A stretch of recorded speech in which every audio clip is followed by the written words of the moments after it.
that for-profit model, I think, is important for associations to adopt, because I feel like sometimes we get into these discussions about non-dues revenue, and they tend to be very non-productive because we just kind of hand wring, oh, gee, we need more non-dues revenue. Well, this is non-dues revenue.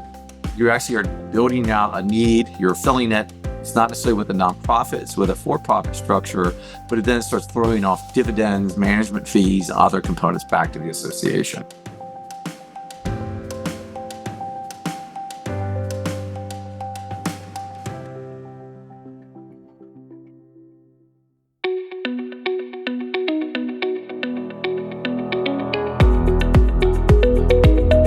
This is Associations Thrive, the podcast celebrating successful associations and their leaders. I'm your host, Joanna Pineda, CEO and Chief Troublemaker at Matrix Group International. Listen in as top association executives tell all, revealing the creative and innovative ways they're increasing membership, generating revenue, nurturing engagement, and reimagining their organizations. By the way, if you've launched a new initiative, created new member services, or updated your governance structure and are seeing great results, I want to hear your story, and so do my listeners. I'd love to have you as a guest. Go to podcast.matrixgroup.net and apply to be on Associations Thrive. Now let's dive into this week's show. Today, I'm speaking with Dr. Devin Jopp, CEO at the Association for Professionals in Infection Control and Epidemiology, or APIC. Devin, welcome to the show. Thanks, Joanna. It's great to be here. Long time no see. I know. Tell us about APIC. Well, maybe going back in the Wayback Machine, ironically, APIC just celebrated its 50th anniversary back in 2022. Congratulations. Thank you. Thank you. And like many organizations, our founding goes back to 23 infection preventionists, or back then they were infection control nurses at the time. And they ended up forming an association to help drive the profession, which was new at the time, trying to beat back healthcare associated infections in hospitals. So for those of you that listen, what we want to make sure is that when you go to the hospital, that you don't come out with something or contract something that you didn't come in with. So our members play a very important role of that. And so the founding of APIC back then went from a few hundred members to over 15,000 worldwide today. Today, we represent not just nurses, but infection preventionists from public health, microbiology, lab backgrounds, and so much more. And of course, we're also global. So we're across multiple countries worldwide. So it's been a fantastic organization that does great work, keeping patients safe, not just in hospitals, but certainly nursing homes, ambulatory care centers, and increasingly in home care and other settings. That's a little bit about us in a nutshell. Devin, who is an infection preventionist? Is that a specific role, or is a nurse also an infection preventionist? Yeah, so that's a great question. Infection preventionists actually have specialized skills and training. It can come from different backgrounds. So while historically, the larger majority of our members have come from nursing backgrounds, that has certainly evolved. And we're seeing, again, more public health, microbiology, other kinds of backgrounds. But it is specialized training and experience. So while every healthcare worker needs to know some basics about infection prevention and control, there is a difference between kind of what makes an infection preventionist to be able to be an expert in the many aspects of keeping patients and healthcare workers safe.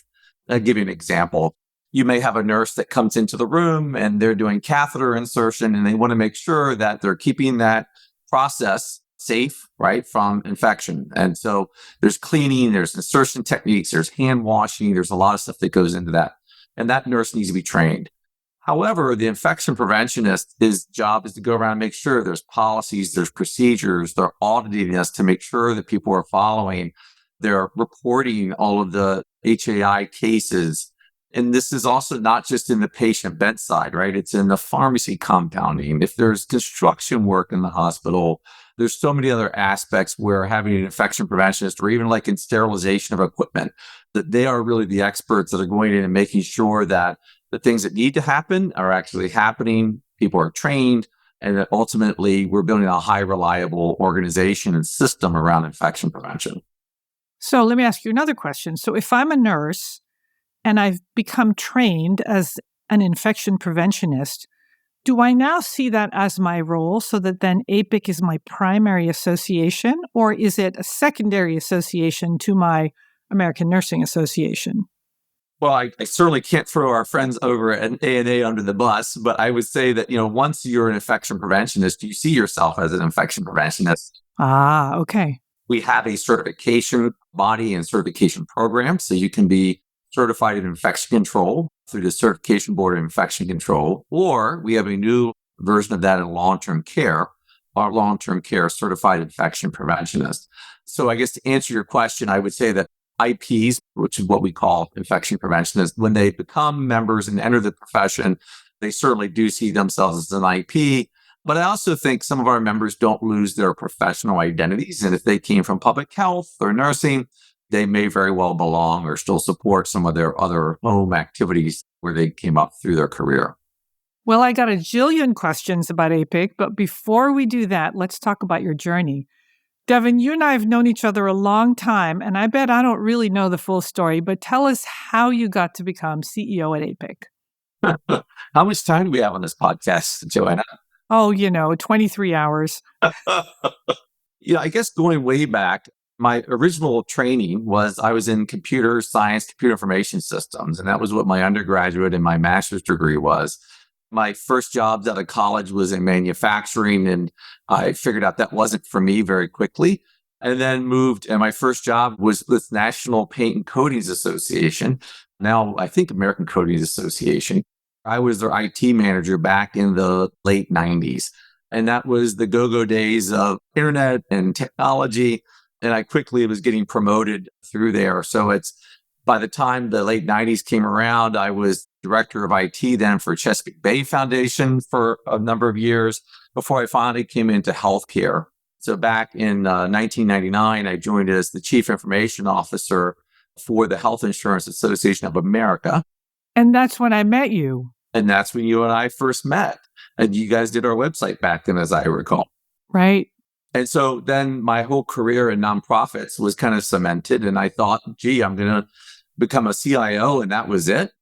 I had a great boss at the time, Dr. Don Young, who was chief operating officer. And he encouraged me to do more, go on with my career into operations. And he encouraged me to enroll in my doctoral program that I finished in human and organizational development from George Washington University, and gave me responsibility over our business programs, so over membership and our insurance education programs.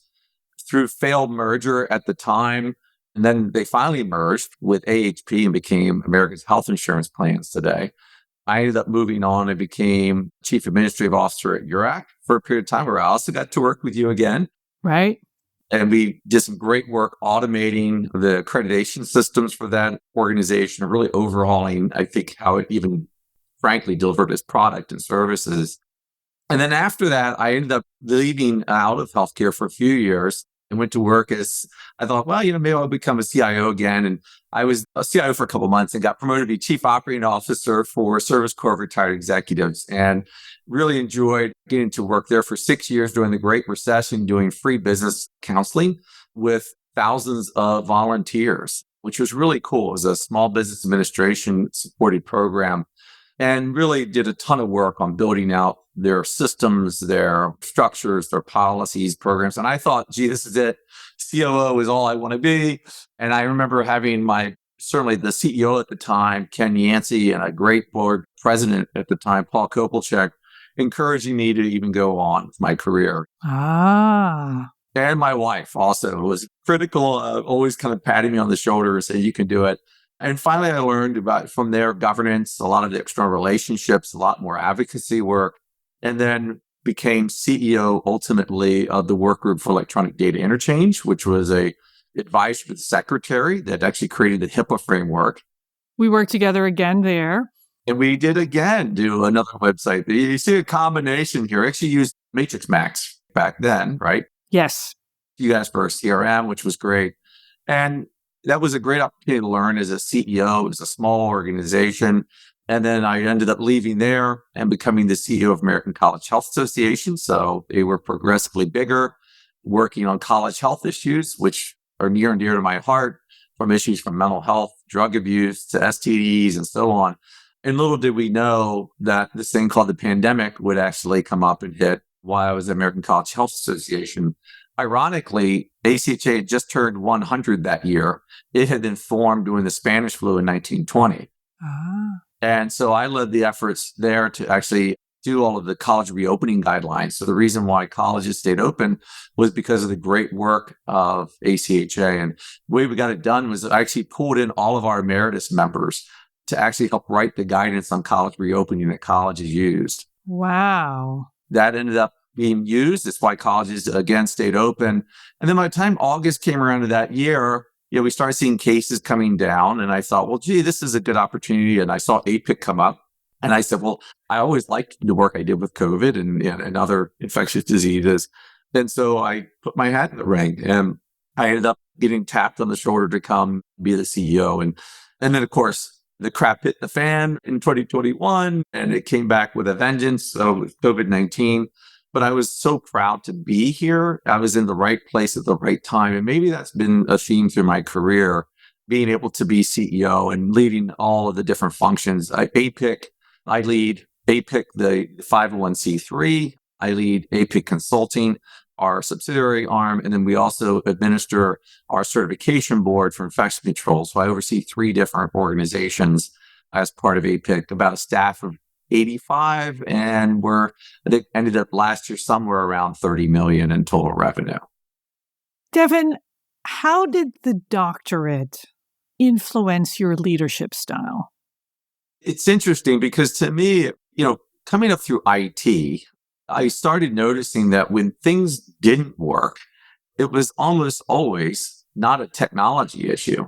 It tended to be a human issue, right? And it was the structures around the system, the policies, the processes, the adoption or lack of.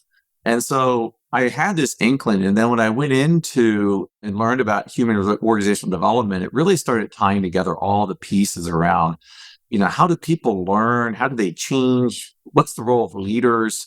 How do teams effectively move things forward? And then what are some of these areas around complexity? And how do you deal with all of that in the organization to maximize effectiveness, right? And I think whether it then was moving systems as technology or moving systems as people or moving systems as members, right? And I think that was the other part that I really gained appreciation for was being able to move problems at different levels. And so one of my favorites now is I love solving macro societal problems. And if you think about it, they're just human-based systems scaled at different levels. And so I would say that the organizational development background really gave me and my doctorate kind of an opportunity to reframe and relearn what it means to be an effective leader and then how to really look at things more holistically than just with more of an IT lens, which was probably where I came from things initially. Well, let's turn to APIC because when you came in, you were CEO, but with this great IT background, you said that you had to really overhaul the technology. So you were uniquely qualified to do this. So what's this overhaul look like at APIC? The reality of it is I feel like I've touched every possible system here. And we are really fortunate. We have our own chief technology officer, Sasha Gumbar, who is just phenomenal at what he does. And so a lot of what I'm doing is coaching and being supportive and giving resources. But, we have really had to come in and look at how do we build out new member-facing programs. So we are launching a new policy management program called Policy Pro, which is an online hospital, nursing home, ambulatory care policy management system that our IT director led development from scratch. We have other systems that we're bringing online, like our new association management system, and also currently even bringing online new systems for our accounting program. So, really in the organization, we've tried to figure out how do we make sure that systems are working for us and not against us. And then how do we start leveraging these technologies to also help, again, expand member benefit? And I think that's an area in expertise that gets lost sometimes in associations where, it's not just IT to make the organization efficient. It's IT to actually add value to the member experience and further the mission. So we're trying to do both of those within the organization. So I think coming with an IT background, maybe makes me a little bit more sensitive about the need for that and how to kind of thread that needle. Well, Devin, it sounds like you've replaced a whole lot of systems. Was it the case that the systems were really terrible, or were they outdated, or just not functioning, didn't meet the needs anymore? Because it's a lot of turmoil to replace systems and then integrate them all together. Yeah, tell me about it. Well, I think every CEO comes in and hopes that they don't have to change out their association management system or their website. But then they all do. They all do, right? So I think as CIO, we probably all drool at the opportunity to go and change out our systems and our websites. So it's a little bit of a different perspective.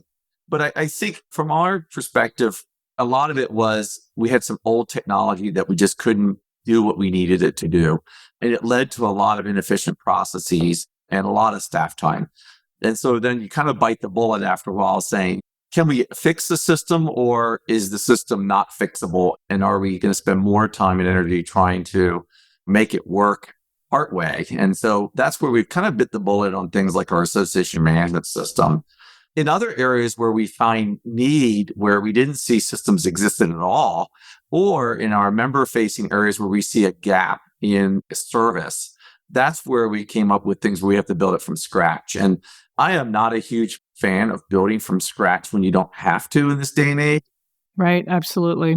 But when it comes to some of these things that are particularly subscription-based models that we're going to have in the future, that development cycle really allows us to have kind of that proprietary system to be able to offer and sell ultimately to our members and add value to them. So that's kind of some of the decision-making we've used and applied here.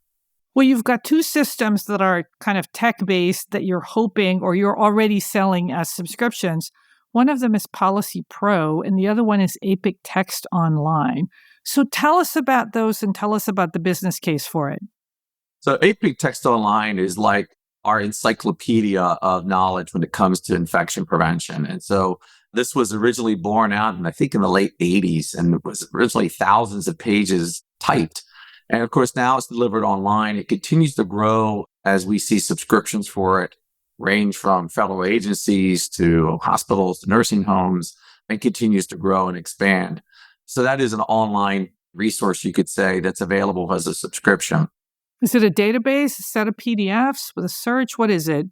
Yep, it's a database with primarily text search.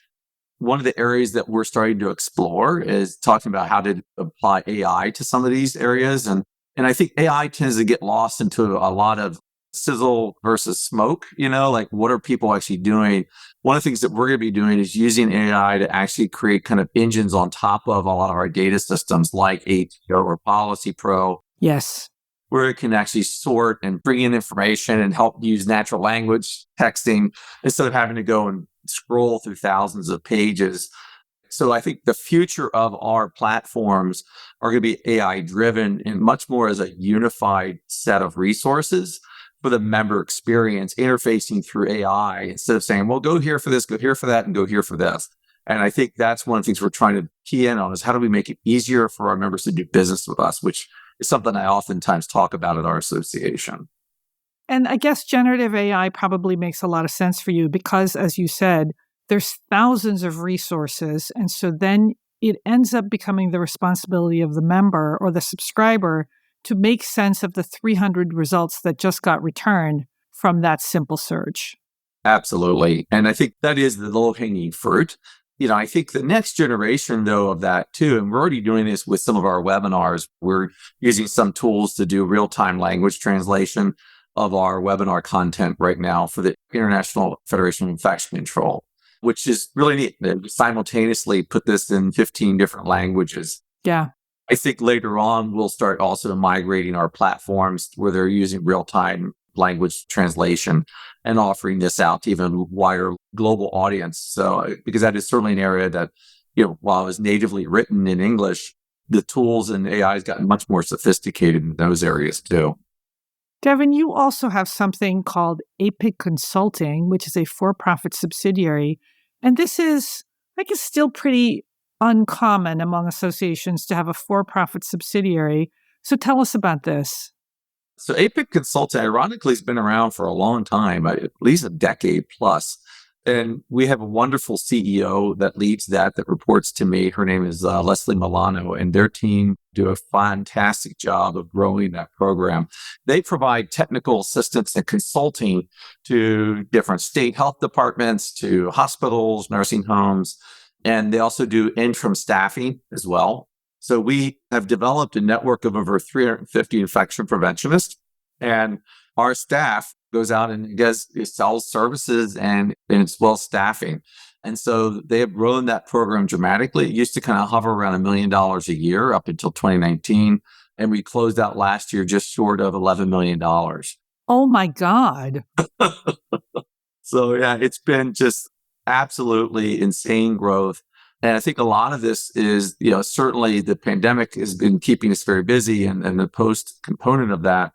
But also just a lot of it is a lot of innovation and, figuring out how do we continue to expand and fit this need that's out there. And so that for-profit model, I think, is important for associations to adopt, because I feel like sometimes we get into these discussions about non-dues revenue and they tend to be very non-productive because we just kind of hand wring, well, gee, we need more non-dues revenue. Well, this is non-dues revenue. Right. You actually are building out a need, you're filling it. It's not necessarily with a nonprofit, it's with a for-profit structure, but it then starts throwing off dividends, management fees, other components back to the association. So let me make sure I get this straight. So if I'm a hospital in Oakland, California, and I have a lot of central line infections, and I can't solve this problem, I might go to APIC Consulting and say, help me, and they will either develop the plan or bring in consultants or write the procedures, train people, like the works? Exactly. Yep. You can bring them in. They come in and troubleshoot a specific problem, right? Like on central line infections, they could come and do consulting or quality improvement projects. Or if there's a need to actually have somebody on staff for a period of time to help manage that, they could actually then drop in one of our infection preventionists to actually serve in that role. And so sometimes we have had IPs that go in for temporary roles and end up staying there for a couple of years in some of those. Devin, was there a company in the space that was already doing this, and so now you're in competition with them, or did you fill a need that wasn't being met? I think there were people doing this on the side as side hustles, and we've seen some other groups that do like temporary assistance, and ours might be a slice of what they do. Some of them, we actually work together with them and compete sometimes against each other. Right. But I would say that the difference, though, is one of the things that we saw it as being a professional society was it was also an opportunity for us to help find employment opportunities for our members. Right. And so it became a benefit, and it also became a benefit back to the members to help them with their own careers. Devin, speaking of members, what was it like to be an infection preventionist during the pandemic? I don't say this lightly. Hell. Absolutely the right term. Our members suffered, as did frontline workers. But, having the infection preventionist whose job was to be seen as the expert in all things infection prevention and control and how to respond to a novel virus brought with it just a tremendous amount of stress, pressure on our IEPs. But they were critical to the backbone of keeping patients safe. It was a crazy time. And so they were the ones trying to figure out, how do we change the things that are happening in the hospital? How do we make sure that patients aren't spreading COVID between the rooms? And how do you interpret the guidance coming out of the CDC that was changing very often in local health departments, and making sense of that and helping people understand what they have to do? So in my book, our members were heroes. And I think, the untold story oftentimes is not only what they were doing during the pandemic, but also healthcare-associated infections skyrocketed during COVID-19. And so we might have saved patients from COVID, but then they had other problems, right, where things weren't getting done in the hospitals. And so our members had to try to take care of both those issues and then help put the genie back in the bottle after the pandemic started subsiding around healthcare-associated infections. And that work still continues today. So it's it definitely probably doesn't give it enough justice, but our members definitely were on the tip of the spear. Devin, as a result of the pandemic, are there more IPs today? And is membership growing? Yeah, membership continues to grow. We are seeing the need for IPs expanding. because we're seeing, particularly in nursing homes, where they were woefully understaffed and didn't have the infrastructure in place around infection prevention control. And we saw over 200,000 deaths in nursing homes because of COVID-19. And many of those could have been prevented, I think, with proper infection prevention control infrastructure and staffing. So while that need is growing, in the next 10 years, 40% of our workforce is entering retirement age. Oh my God. And so we have a huge cliff that we're spending a lot of time trying to figure out how do we make sure that we mint new infection preventionists fast enough to make sure that we can not only meet the need, but also anticipate the upcoming tsunami of retirements. So Devin, 2024, what are the big things you're trying to accomplish this year? Well, where to begin? Certainly we're launching our Policy Pro, and we're actually launching both a streamlined version that just has our policies in it. And we're also launching a premium edition that actually will allow hospitals to actually use it as their full policy management system. They can create, add, edit, and share across systems, not even just hospitals.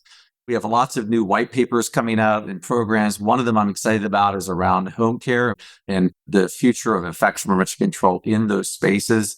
We also have a new ethics framework that's coming out this year, which I'm excited about. It's the first one ever. We've been working with APIC Canada, and that one really looks at the ethics of how you do infection prevention control. And like we saw this during like visitation policies during COVID-19, right? Those were real issues. So it's going to give guidance to our members on how to handle that.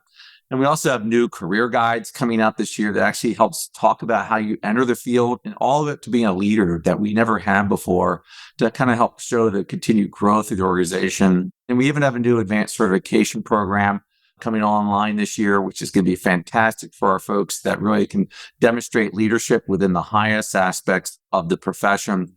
And we even have new training for what we call paraprofessionals entering the profession through our AIPC certification and prep course. So that's just touching the surface of so many different things that we have going on, but it's definitely a lot of moving targets, but great to see how we continue to help our members be successful. Well, Devin, you've always impressed me as a dynamic and just get it done kind of leader, and you sound like the right guy for APIC at the right time. I hope you'll come back and tell us about how 2024 went and what 2025 is going to look like. This has been a terrific interview. Thank you. Thanks, Joanna. Always good to see you. Appreciate it so much.